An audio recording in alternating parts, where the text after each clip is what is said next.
Bonjour, mesdames et messieurs, chers participants et participantes. Je suis le docteur Koulibaly Norbert de l'unité de coordination du partenariat de Ouagadougou et j'ai la charge d'assurer la modération de ce webinaire. Donc, le partenariat offre un certain nombre d'avantages.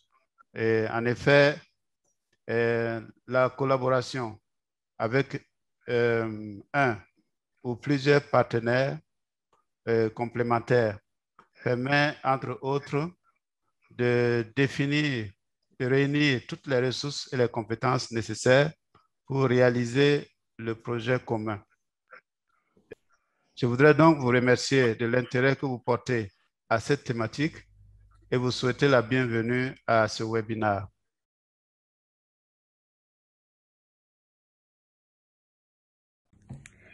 Bonjour et bienvenue à cet événement important. Le webinaire sur les partenariats efficaces pour la DSSR en Afrique de l'Ouest francophone est très pertinent pour notre travail à la Fondation Hewlett. Nous croyons fermement que travailler ensemble est la seule façon de répondre aux besoins des femmes et des filles. Pour cette raison, nous finançons le partenariat de Ouagadougou pour la planification familiale et maintenant le nouveau centre Audace pour l'avortement sécurisé en Afrique de l'Ouest francophone.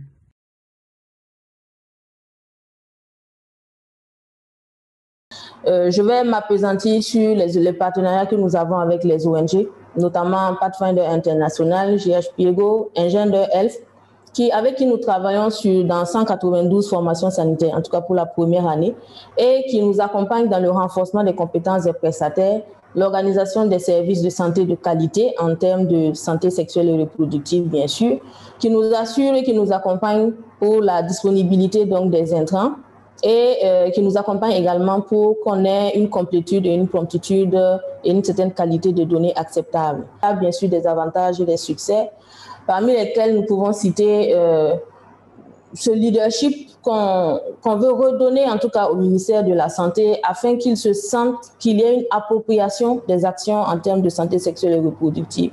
Bien sûr, en comptant sur l'expertise et l'expérience des ONG qui nous accompagnent.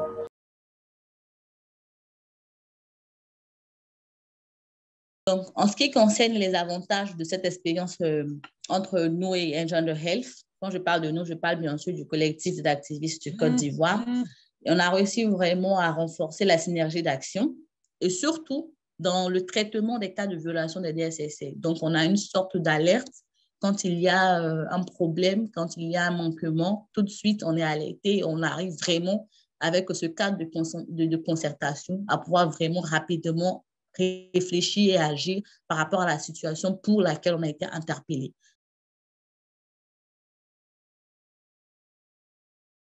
Donc, l'approche qui a été utilisée, les approches qui ont été utilisées dans ce type de partenariat étaient assez innovantes. C'était un financement assez flexible, très flexible. Ça ne nous a pas nécessité beaucoup de paperasse. Nous n'avons pas eu à faire ce qui se fait d'habitude avec les organisations internationales qui, lorsqu'elles font des appels à candidature à projet, nous exigent beaucoup de choses que nous n'avons pas forcément étant une association de jeunes qui n'a pas forcément tous les documents administratifs. Alors, les avantages que nous pourrons noter ici, c'est que les jeunes ont effectivement participé de façon significative aux actions, de l'élaboration jusqu'à la mise en œuvre en passant et le rapportage. Ce sont nous-mêmes, nos membres, nous-mêmes qui avons été au cœur de l'action. Nous avons mené les activités, nous avons élaboré, nous avons fait le suivi, nous avons fait le rapportage et Engender Health nous a apporté l'appui technique qu'il fallait et l'appui financier également. Ce partenariat était par contre informel, il n'y a pas eu de contrat. C'est vrai qu'il y a eu un accord global de partenariat, mais il n'y a pas eu de contrat écrit qui nous donne nos avantages et ce dont nous aurons pu, ce qu'un contrat aurait pu faire. Et n'avons pas pu avoir une attestation de bonne fin d'exécution et donc on ne pouvait pas faire valoir convenablement cette expérience que nous avons eue avec eux auprès d'autres bailleurs. Aussi, les coûts indirects en ce qui concerne la gestion des ressources humaines, le fonctionnement, rien n'a été pris en charge et c'était très ponctuel comme partenariat. Ça ne nous a pas permis de pouvoir continuer peut-être une collaboration, peut-être une certaine durée, 1 an ou 2, non. C'était quelque chose de très ponctuel et c'était juste dans le cadre de la campagne My Choice.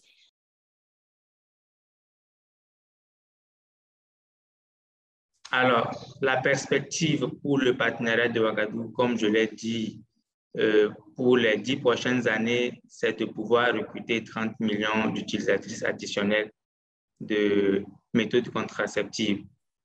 Et cela ne peut se faire que par le passage et la mise à l'échelle de différentes pratiques à haut impact. C'est de pouvoir mettre également l'accent sur les jeunes. C'est pourquoi je me félicite donc de la dernière présentation que la collègue du Bénin vient de faire. Les jeunes, c'est le moteur du développement et nous savons que la région abrite plus de jeunes.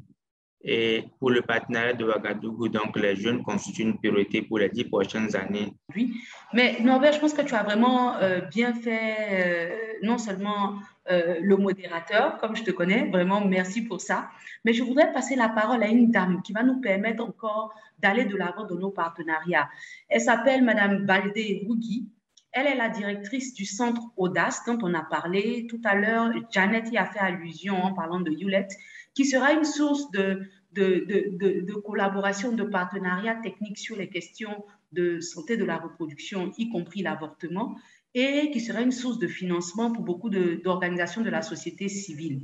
Alors, Rougui, si tu peux mettre ta vidéo, je te donne le temps de rapidement te présenter et de nous parler rapidement d'Audace, s'il te plaît. Merci beaucoup. J'aimerais me présenter encore une fois comme étant la toute nouvelle directrice donc, du Centre Audace dont Jeannette a fait allusion. Donc, nous avons commencé normalement nos activités en avril 2021, donc nous sommes très jeunes. Donc, le Centre Audace, c'est vraiment le secrétariat pour le dialogue pour l'avortement sécurisé en Afrique francophone et nous couvrons les pays du partenariat de Ouagadougou plus la République démocratique du Congo pour le moment. Donc, comme Nene l'a déjà ainsi mentionné au départ, c'est que le rôle du centre, c'est de vraiment catalyser les actions en vue de mobiliser donc tous nos efforts pour pouvoir vraiment offrir des services de qualité en ce qui concerne l'avortement sécurisé. Donc, qui dit mutualisation des efforts, bien sûr, parle donc de partenariat. Et donc, dans ce cadre précis, nous allons vraiment travailler avec toutes les organisations de la société civile, toutes les parties prenantes, le gouvernement et aussi surtout les mouvements féministes. Merci à Rougui. Norbert, on est dans une collaboration, dans un partenariat depuis longtemps. Je pense que le partenariat de Ouagadougou devient une famille.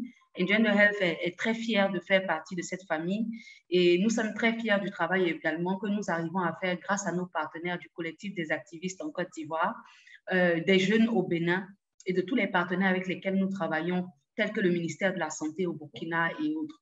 Donc, grand merci à tous les panélistes qui ont pris de leur temps. Grand merci à tous ceux qui sont venus nous écouter. Et Norbert, merci encore pour ta modération.